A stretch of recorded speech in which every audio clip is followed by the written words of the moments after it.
தமிழ் சினிமாவில் எத்தனையோ படைப்பாளிகள் வந்தாலும் எல்லா படைப்பாளிகளையும் ரசிகர்கள் கொண்டாடுறதில்ல.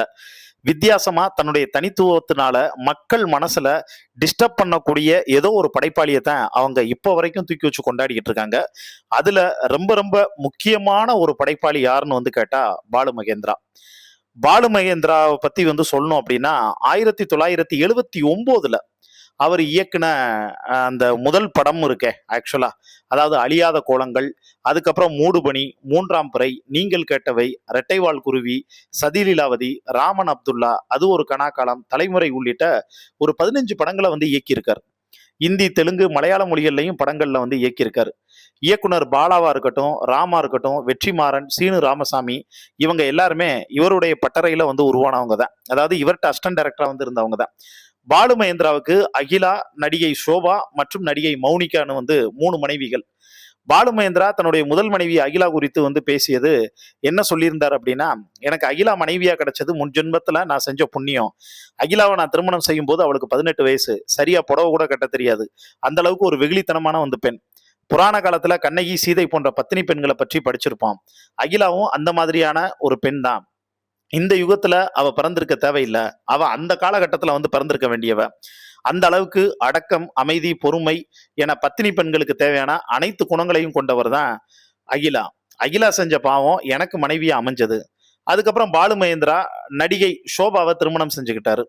ஆனா சோபா தன்னுடைய 17 வயசுல தூக்கு போட்டு தற்கொலை செஞ்சுக்கிட்டாங்க. அவருடைய மரணம் குறித்து பாலு மகேந்திரா சொன்ன போது, தேவலோகத்திலிருந்து பூமிக்கு வந்த தேவதை என் மனைவி சோபா, ஆனா கொஞ்ச காலங்கள்லயே என்னை விட்டு பிரிஞ்சு போயிட்டாரு. அந்த தேவதையை பத்தி என்ன சொல்வது, என்ன எழுதுவது? அடுத்த வீட்டு பெண் போன்ற சராசரி தோற்றம் கொண்ட சோபா ஒரு அற்புதமான நடிகை. சோபா என்ற அந்த வண்ணத்து பூச்சி எனது தோளிலும் சிறிது காலம் உட்கார்ந்து என்னை மனசு நிறைந்த மகிழ்வில் ஆழ்த்தி விட்டு பின் ஒரு நாள் சட்டென்று பறந்து போன அந்த சோகத்தை நான் எப்படி சொல்வேன்னு சொல்லியிருந்தார். ஆனா பாலு மகேந்திராவோட கடைசி வரைக்கும் வாழ்ந்தது யாருன்னு பார்த்தா நடிகை மௌனிகா தான்.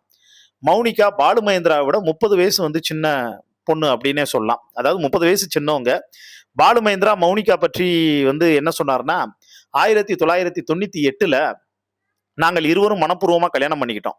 திருமதி பாலு மகேந்திரா என்று என்னை கூப்பிட்டாங்கன்னா அகிலா அம்மாவுக்கு எவ்வளவு கஷ்டமா இருக்கும், இதை என்னால புரிஞ்சுக்க முடிகிறதுன்னு மௌனிகா சொல்லியிருக்காங்க. அந்த அளவுக்கு வெள்ளை மனது உடையவங்க மௌனிகா. மேலும் தன் மூலம் ஒரு குழந்தை பெற்றுக்கொண்டால் பிற்காலத்தில் குடும்பத்தில் பல பிரச்சனைகள் ஏற்படும் என்ற ஒரே காரணத்துக்காக தாய் ஆகணுங்கிற ஆசையை கூட தவிர்த்தவங்க. அந்த அளவுக்கு என் மனைவியும் என்னையும் நேசிச்சவதான் மௌனிகா. அவள் மனைவியா கிடைக்க நான் பெரும் பாக்கியம் செஞ்சிருக்கேன் அப்படிங்கிறது மாதிரி சொல்லியிருந்தார். இது எல்லாமே ஒரு பக்கம் இருந்தாலும் பாலு மகேந்திராவோட அதாவது பொது வாழ்க்கை, அவர் சினிமா வாழ்க்கையில அவர் மேல எந்த விமர்சனமும் இல்லை. அவரை எல்லாரும் வியந்தான் பார்த்திருக்காங்க. ஆனா அவருடைய தனிப்பட்ட வாழ்க்கையில தான் பல்வேறு விமர்சனங்கள்லாம் இருந்தது.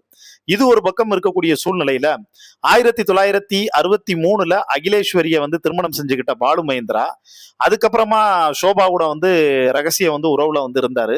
அதுக்கப்புறம் 1978 சோபா பார்த்தனா திருமணம் செஞ்சுக்கிட்டாரு. அதுக்கப்புறம் அவங்க 2 வருஷத்துல பார்த்தனா இறந்துட்டாங்க. 2014 இவர் இறந்து போயிட்டார். இதெல்லாம் ஒரு பக்கம் இருக்கக்கூடிய சூழ்நிலையில பாலு மகேந்திரா தத்தெடுத்து வளர்த்த மகள் தான் சக்தி மகேந்திரா. இவங்க ஒரு சில படங்கள்லையும் நடிச்சிருக்காங்க. கடவார் அப்படிங்கிற படத்துலையும் வேலை செஞ்சிருக்கக்கூடிய சக்தி எப்பயுமே சோசியல் மீடியாவில் ரொம்ப ஆக்டிவா இருந்துட்டு வருவாங்க.